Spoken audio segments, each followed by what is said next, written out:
हाँ, हेलो मेरे भाइयों और बहनों। आज मैं क्लास 10 का रासायनिक अभिक्रियाएं एवं रासायनिक समीकरण के बारे में जो पहला चैप्टर है वीडियो बनाने जा रहा हूँ।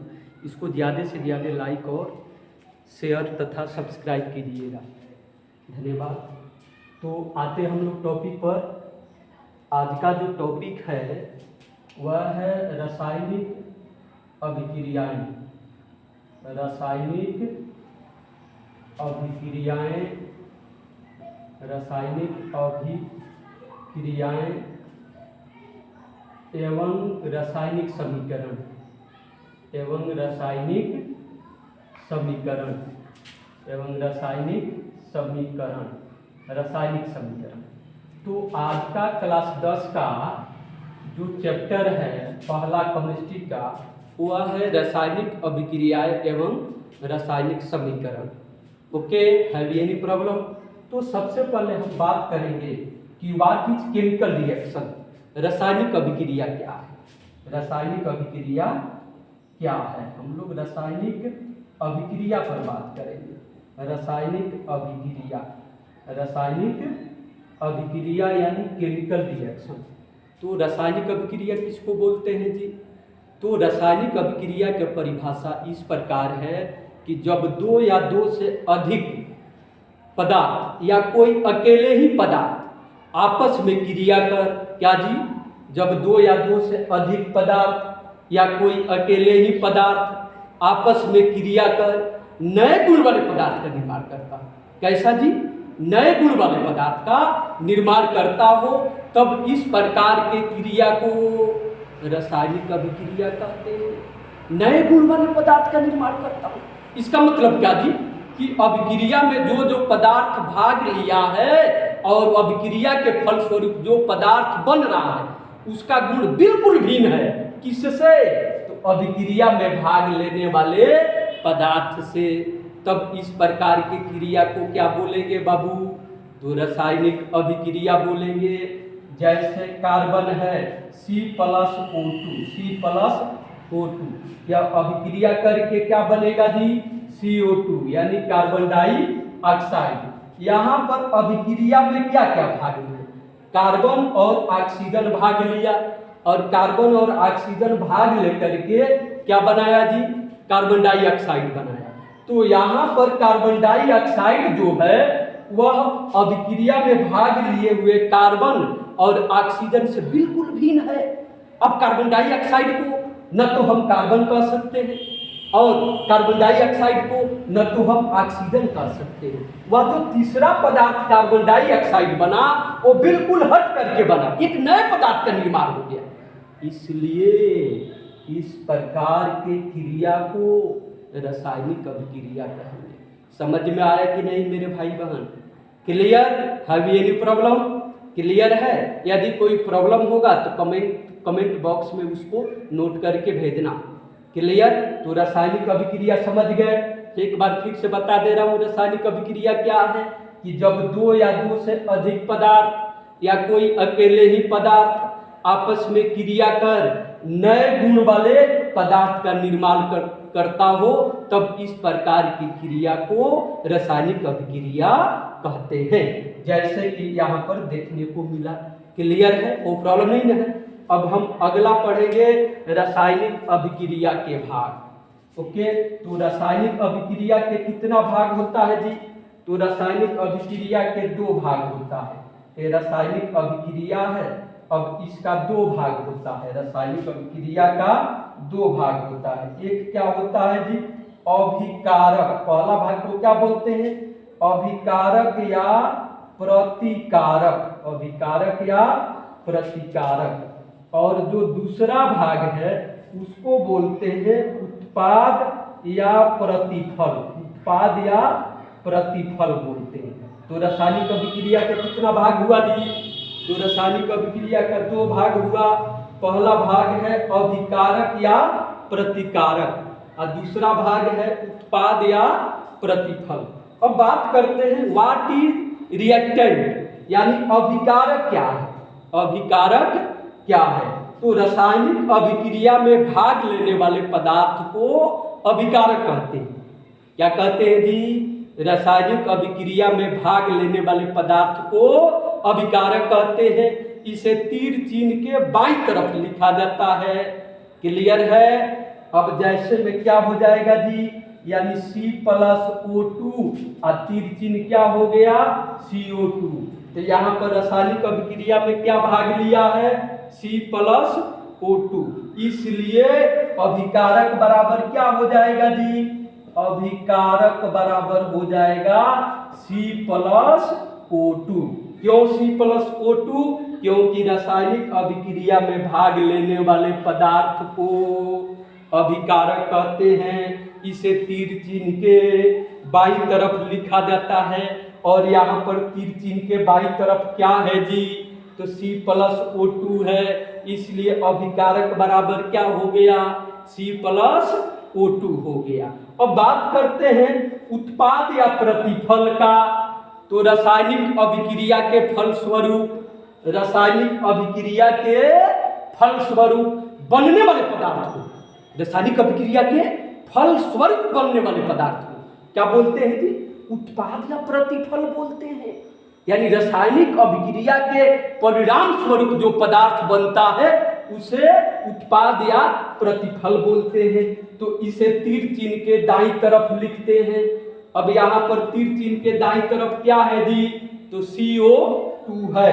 तो उत्पाद बराबर क्या बाबू? तो उत्पाद बराबर हो जाएगा CO2। जो रासायनिक अभिक्रिया के फलस्वरूप जो पदार्थ बना है उसको उत्पाद कहते हैं। इसे तीर चिन्ह के किधर लिखते हैं जी?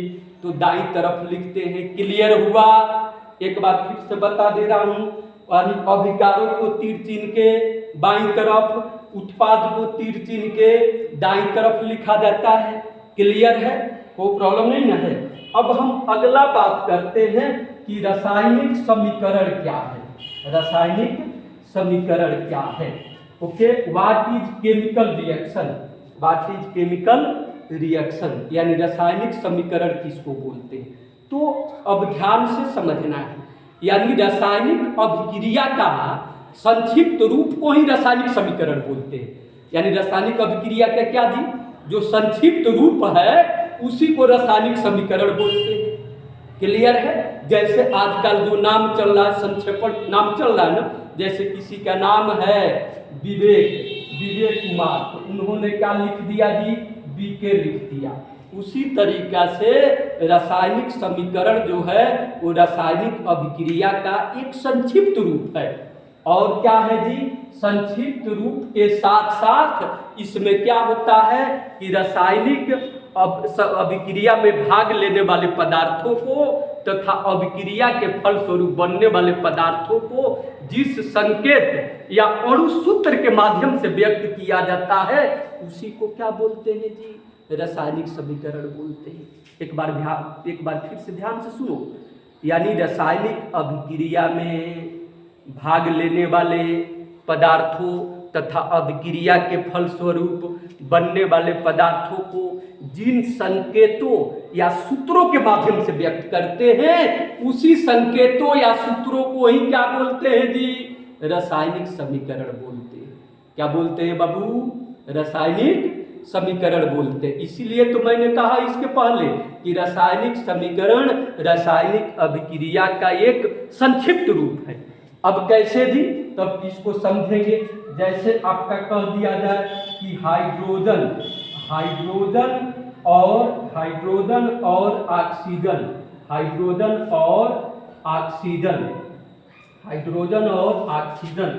के संयोग से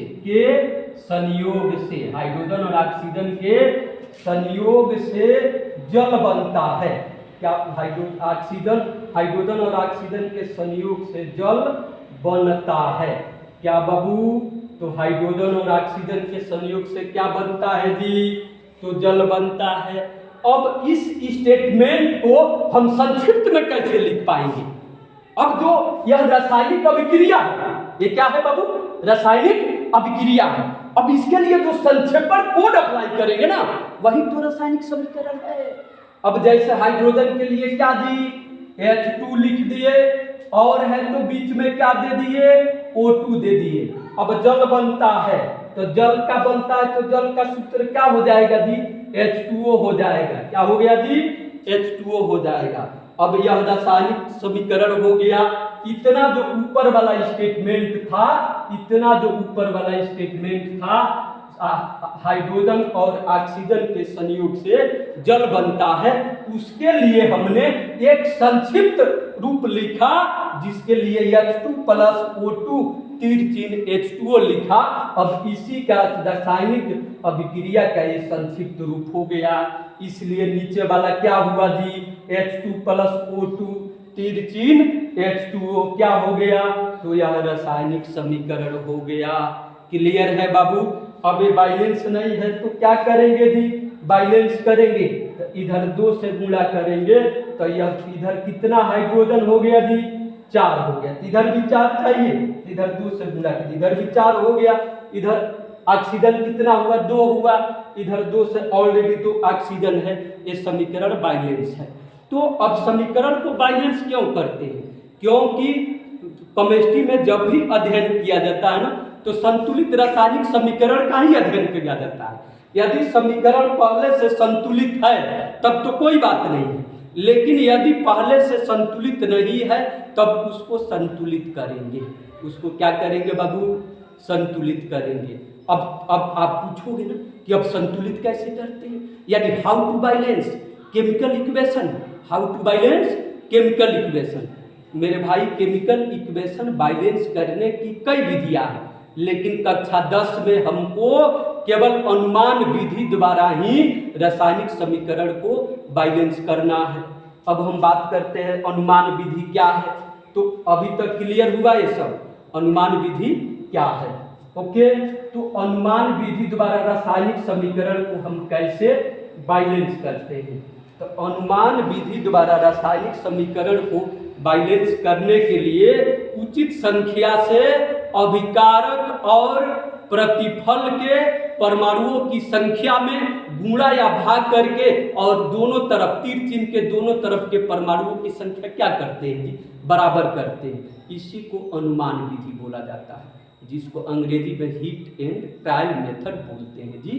क्लियर है? अनुमान विधि क्या है?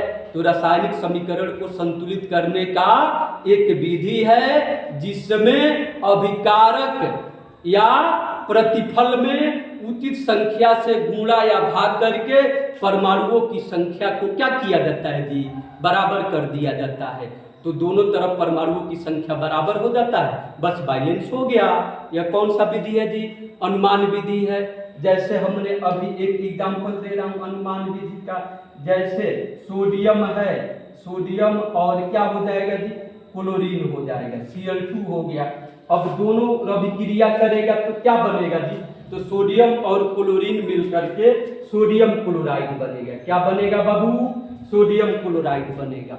अब इसको बैलेंस करना है अनुमान विधि द्वारा। तो इधर सोडियम का कितना परमाणु है जी? 1 परमाणु है। इधर सोडियम का कितना परमाणु है? 1 परमाणु है। तो सोडियम से सोडियम तो बैलेंस है, क्योंकि दोनों तरफ सोडियम की संख्या, सोडियम परमाणुओं की संख्या समान है। लेकिन यहाँ पर देखना है कि यहाँ पर क्लोरीन के कितने परमाणु है? यहाँ पर क्लोरीन के 2 परमाणु है। यहाँ पर क्लोरीन के कितना परमाणु दी? 1 परमाणु। यहीं पर तो दिक्कत हो रहा है। तो यहाँ पर हम 2 से गुणा कर देंगे। तो हमने क्लोरीन को बराबर करने के लिए 2 से गुणा किया तो क्लोरीन तो 2 हो गया, लेकिन इधर सोडियम कितना हो गया जी? सोडियम भी 2 हो गया। सारा खेल ही गड़बड़ हो गया जी। तब क्या करेंगे? अब इधर भी तो सोडियम को 2 कर देंगे, तब इधर 2 से गुणा कर देंगे तो इधर सोडियम कितना हो गया जी? 2 हो गया। फिर से मिला ले रहे हैं। इधर सोडियम कितना है? 2 है। इधर सोडियम कितना है? 2 है। इधर क्लोरीन कितना है? 2 है। इधर क्लोरीन कितना है? 2 है। इसका मतलब क्या जी? कि तीर चिन्ह के दोनों तरफ सोडियम बराबर है और तीर चिन्ह के दोनों तरफ क्लोरीन भी बराबर है। इस तरीका से अनुमान विधि द्वारा रासायनिक समीकरण को हमने क्या किया जी?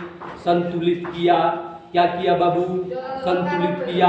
अब अगले भाग में हम विभिन्न प्रकार की रासायनिक अभिक्रियाओं के बारे में अध्ययन करेंगे। और मेरे चैनल को लाइक और सब्सक्राइब जरूर कर देना मेरे भाई बहन। धन्यवाद।